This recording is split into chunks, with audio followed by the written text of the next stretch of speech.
የሌሊት ፋሚሊዎቼ ይሄ ፔጅ የእናንተ ነው። የምን ሰዓት እንደሆነ ታውቃላችሁ? ወደ ኪችን ስኬሪ ስቶሪ ታይም። የኔ ፔጅ ሌሊት ላይ ነቅታችሁ የምትቆዩ፣ ሌሊት ላይ የምትጽፉ፣ ሌሊት ላይ ሆረር ፊልም የምታዩ፣ ሌሊት አምሽታችሁ ለምተኙ ሰዎች። የዛሬው ታሪክ ከአሜሪካ ነው። ጄሲ ይባላል ይህን ታሪክ ያጋራው ልጅ። በመጀመሪያ ስለ ስኪን ዋከርስ ታውቃላችሁ? ስኪን ዋከርስ በተለምዶ እኛ የሰው ጅብ ብለን እንጠራቸዋለን። እነዚህ ሰዎች ሰው ሁሉ ሌሊት ከተኛ በኋላ ወደ እንስሳነት የመቀየር ኃይል አላቸው። እነዚህ ነገሮች የሉም ብላችሁ የምታስቡ ከሆነ ስክሮል አድርጉ። ጄሲ ሙዚቀኛ ነውና ሙዚቀኛው ላይ በደንብ ለመስራት አስቦ ወደ ቴነሲ ሙቭ ያደርጋል። እዛ ሙቭ ካደረገ በኋላ አፓርታማ ይከራያል፣ ገርልፍሬንድ ይይዛል። በቃ አንድ ወጣት ወንድ የሚኖረውን አሪፍ አይነት ህይወት መኖር ይጀምራል ማለት ነው። ሙዚቃውም ጥሩ እየሄደለት ስለነበረ በገንዘብም ዙሪያ ፋይናንሻሊ ስቴብል ነው። የሆነ ጊዜ ታዲያ ስልክ ይደወልለታል። የደወለለትም አባቱ ነው። አባቱም እዛው ዩኤስ ውስጥ ነው የሚኖረው፣ ግን የተለየ ስቴት ውስጥ ነው። ሶ ይደውልለትና ትንሽ እንደታመመ ብቻውን ነው አባቱ የሚኖረው እና የሰው እርዳታ እንደሚያስፈልገው ይነግሯል። ከዛ ልጁም ወደ እኔ ጋር ና እና እስኪሻል ድረስ እኔ ጋር ቆይተህ መሄድ ትችላለህ ይለውና አባቱ ወደ ቴነሲ ልጁ ጋር ይመጣል ማለት። ሶ አባቱን ዌልካም አደረገው፣ ክፉን አሳየው ምናምን። ከዛ በኋላ ከአንድ ሳምንት በኋላ አባቱን ለገርል ፍሬንዱ ለማስተዋወቅ ይወስናል ማለት ነው። ግን ልጅቷ ልክ ጄሲ በር ከፍቶላት ስትገባና አባትየውን ስታየው የሆነ ኦፍ የሆነ ስሜት ይሰማታል። እንደዚህ አይነት ስሜት ሰምታችሁ ያውቃል? የሆነ ሰው ስታዩ ያን ሰው አታውቁትም፣ ግን በቃ ስለዛ ሰው ምንም ጥሩ ስሜት የማይሰማችሁ ነገር አለ፣ እንደዛ ይሰማታል። አባትየው ከብዙ ነገሮች ይጠብቀኝ ብሎ በማሰብ አንገቱ ላይ የሚያደርጋቸው የአንገት ሀብል አይነት ነገሮች አሉና ልጁ ሲጠይቀው ከመናፍስት ይከላከላሉ እነዚህ ሀብሎች ይለው ነበር። እነዛን ሀብሎች አድርጎ ነበረ። ስታየው በቃ ብዙም አልጣማትም እና 15 ደቂቃ ነው የተቀመጠችው። በቃ መሄድ አለብኝ ብለው ትሄዳለች። ጄሲ በጣም ግራ ይጋባል። ላይክ ምን ሆና ነው እንደዛ የሆነችው? አባቱን ስላየች ነው። በጣም ይጨነቃልና አላወራትም ስለዚህ ነገር፣ ዝም ይላል ማለት ነው። ታዲያ ገርል ፍሬንዱ 15 ቀን ሙሉ ጄሲ ጋር አልመጣችም ነበር። ታዲያ ጄሲ የዛ ሰሞን አባቱ ላይ ኦድ ጸባዮችን ማየት ጀመረ። ምንድነው? ማታ ላይ ይወጣና አባትየው ሌሊት ነው የሚመጣው፣ አንዳንዴም አድሮ ነው የሚመጣው፣ አንዳንዴም ደግሞ ጄሲ ከእንቅልፉ ሲነሳ ሳሎን ውስጥ አባቱን ራቁቱን ያገኘዋል እና ግራ መጋባት ጀመረ። ከዛ የገርል ፍሬንዱ ሪያክሽን ደግሞ ትዝ አለው። ምንድነው? ምን ሆኖ ነው? he was so confused።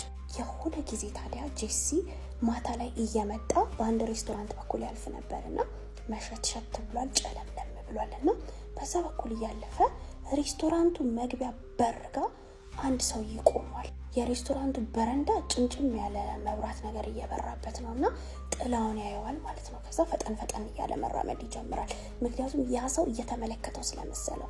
በዚህ ጊዜ ታዲያ ያ እዛ ጋር የቆመው ጨለማ ውስጥ የነበረው ሰውዬ ጄሲን ይከተለዋል። ጄሲ ታዲያ ፈጠን እያለ መንገዱን እየቀየረ ጫካዎች ባሉበት ቦታ እያለፈ ነበረ። በዛው አካባቢ ይከተለዋል ማለት ነው። ከዛ መሮጥ ይጀምራል። ያም ነገር አብሮት መሮጥ ይጀምራል። ጄሲ በጣም ደነገጠ። እየሮጠ በድንጋጤ ይወድቃል ማለት ነው። ከዛ ያ ነገር ጄሲ እላዩ ላይ ይወጣበታል። በዚህ ጊዜ ጄሲ ያየውን ነገር ማመን አልቻለም። ያ ነገር ግማሽ ሰው ግማሽ ግን የእንስሳ እግር ነበር። ጄሲ ታዲያ ደንግጦ አይኑን ይሸፍናል፣ ፊቱን ይሸፍናል። በዚህ ጊዜ ታዲያ ያ እንስሳ መሰል ነገር ጄሲን ከጭንቅላቱ እስከ እግሩ ድረስ አሽትቶት ጥሎት ይሄዳል። ጄሲም እየተንቀጠቀጠ ይነሳና ወደ ቤቱ እየሮጠ ይሄዳል። ከዛ ቤት ከገባ በኋላ በጣም እንደደነገጠ ይደውላል ገርል ፍሬንዱ ጋር። እንደዚህ ተፈጥሮ ነበር ያለውን ነገር በሙሉ ያስረዳታል እና አባቱ ሲያሳይ የነበረውን ቤት ውስጥ ሲያሳይ የነበረውን ኦድና ዊርድ የሆነ ቢሄቪየርም ይነግራታል ማለት ነው። ከዛ ምን ትለዋለች? መጣው ቤት ትለዋለች እና ይነግራታል። በቃ እግሩ የጅብ እግር ነው ያየሁት፣ ከላይ ደግሞ ሰው ነው ያየሁት፣ በደንብ ላየው ግን አልቻልኩም እና አባቴ ሰሞኑን እንደዚህ አይነት ጸባዮችን እያየሁበት ነበረ። ማታ አንዳንዴ አይመጣም፣ አንዳንዴ ሌሊት ነው የሚመጣው፣ አንዳንዴ ቤት ውስጥ ራቁቱን አገኘዋለሁ፣ አንዳንድ ነገሮችን ዝም ብሎ ከራሱ ጋር ብቻውን እያወራ አገኘዋለሁ ምናምን እያለ ዝግዝግ ብሎ አድርጎ ይነግራታል ማለት ነው። ተሯሩጠው ወደ መኝታ ቤት ይገቡና በሩን ይቆልፋሉ። በዚህ ጊዜ ታዲያ የሳሎኑ በር ይንኳኳል። ጄሲ ክፈት፣ በሩ ክፈት። አባቱ ነበረ። አልከፍትም ይለዋል ማለት ነው። ከዛ በፊት ክፍሉ ሳይገቡ በፊት ገርል ፍሬንዱ ልክ ቤት እንደመጣች የሆነ ነገር ብላው ነበረ ለጄሲ። ምን አለችው? የዛ ቀን አባትን ሳየው የሆነ ስሜት ተሰምቶኝ ነበረ። የተሰማኝን ስሜት እንዳልነግር ፈርቼ ነው፣ ያየሁት ነገር ስለነበረ ትለዋለች። ምንድን ነው ያየሽው ሲላት፣ ከመምጣቴ በፊት አባትህ ውጪ ላይ ውሻ ሲበላ አይቸው ነበርና ግራ ተጋብቼ እቤት ስገባ ያንተ አባት ሆኖ አገኘው ትለዋለች። በጣም ይደነግጣል። በዚህ ጊዜ ነው ተሯርጦ ተያይዘው መኝታ ቤት ገብተው ይቆለፉት። ከትንሽ ደቂቃዎች በኋላ ያበር ይንኳኳል። ክፈት ጄሲ ክፈት ብያለሁ፣ አልከፍትም ይላል ማለት ነው። በዚህ ጊዜ ታዲያ አባትየው ምን ይለዋል?